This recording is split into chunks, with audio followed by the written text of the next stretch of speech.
CyberHub bunker and studio. You're tuning in to the CyberHub Podcast. And now for your host and CISO, James Azar. Good morning, security gang. Welcome to another episode of the CyberHub Podcast Practitioner Brief. Thank you all for being here with us this morning. It's Thursday, November 3rd, 2022. We've got a really busy show today. Some good news, some not so good news. A lot going on in the world of security, a lot of it around privacy. The two are intertwined at this point. Privacy and security go hand in hand.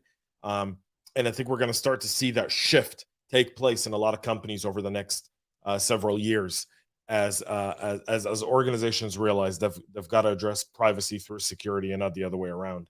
So we'll get to all that and more on this morning's program. But before we do, let's power ourselves up with our morning beverage, my double espresso, whatever you're drinking this morning. I hope it powers you through this Thursday into a smooth Friday and into a relaxing weekend. Coffee cup cheers. So we'll start off with the tragic news of the untimely passing of Vitali, who was one of the largest contributors in the Infosec community, CEO of an Intel, obviously company, reverse engineer, ethical hacker, malware course author. The man contributed so much to this community, and he's been missing, and unfortunately his body was found by the Hollywood, Florida Police Department after a scuba diving accident, apparently, is what I've seen. So we'll take a moment to remember Vitali and all the work he did just to make a safer cybersecurity world and a safer world for everyone around him.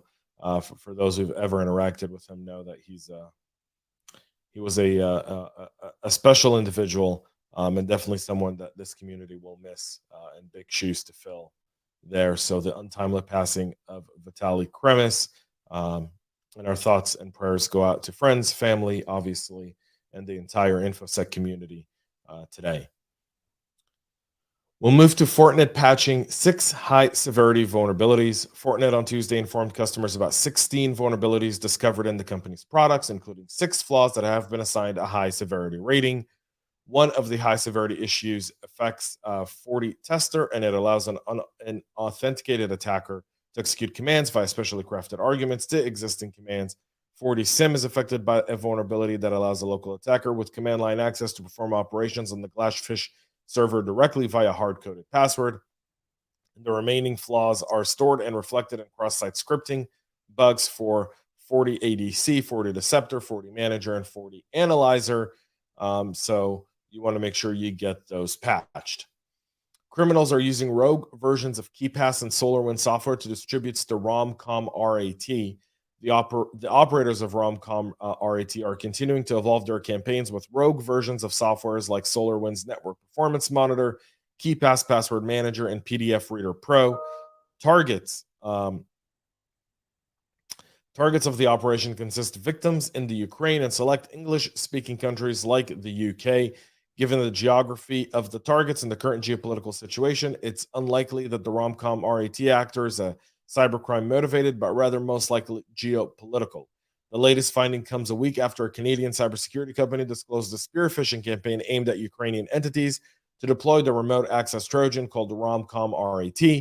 The unknown threat actor has also been observed leveraging Trojanized variants of advanced IP scanners and PDF fillers as droppers to distribute and implant. By the way, this kind of goes to the basics of security here, right? The basics of security here say the following. We should be training our users to not only spot phishing emails, but also spot fake software and know where to go to download software if you're not limiting the software that can be downloaded and used by people within your organization. The moment we as security professionals understand that the people at home need us just as much as the people in the office, this whole game changes. So this campaign's ongoing. You want to keep an eye out for it as well. This one came from someone on my team this morning. Hundreds of U.S. news sites push malware and supply chain attacks. Threat actors are using the compromised infrastructure of an undisclosed media company to deploy the SOC ghoulish JavaScript malware framework known as fake updates on the website of hundreds of newspapers across the United States. The media company in question is a firm that provides both video content and advertising to major news outlets, serves many different companies in different markets across the U.S., according to Proofpoint. The threat actor behind the supply chain attack, tracked by Proofpoint as TA569er, has injected malicious code into benign JavaScript files that get loaded by the news outlet websites. The malicious JavaScript file is then used to install the SOC ghoulish, which will infect those who visit the compromised websites with malware payloads, camouflaged as fake browser updates, delivered as zip archives, so chrome.update.zip, Firefox, Opera, all of that. Proofpoint research has observed intermittent injections on a media company that serves many major news outlets. The media company serves content via JavaScript to its partners. By modifying the code base of this otherwise benign JavaScript, it is now used to deploy this piece of malware. While the total number of impacted news organizations is currently unknown, affected media organizations goes all the way from New York to Boston, Chicago, Miami, DC, and across the entire country. And with the midterms being just a few days away, you can bet your sweet tail this has something to do with that, and something to keep in mind and potentially share internally within your own organizations. Finally, TikTok. Yep. So the TikTok privacy policy has confirmed that Chinese staff can access European user data that kind of defies GDPR. Just saying. Defies it. So TikTok is revising its privacy policy for European users to make it explicitly clear that user data can be accessed by some employees from across the world, including China. ByteDance, which owns the platform and has very good ties to the Chinese Communist Party, like most businesses in China, now wants all the European data, and the EU is just looking at this. And when are these people gonna ban TikTok? When do we realize that TikTok is a national security concern and it ought to be banned? Disbanded.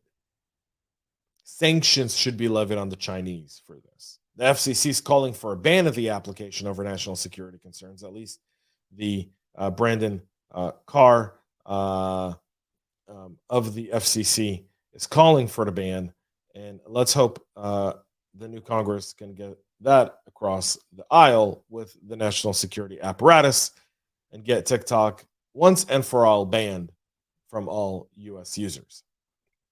And then we'll take care of the Europeans thereafter.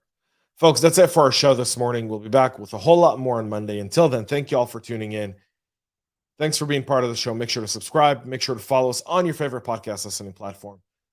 Till Monday, have a great rest of your day and stay cyber safe. We love feedback, so make sure to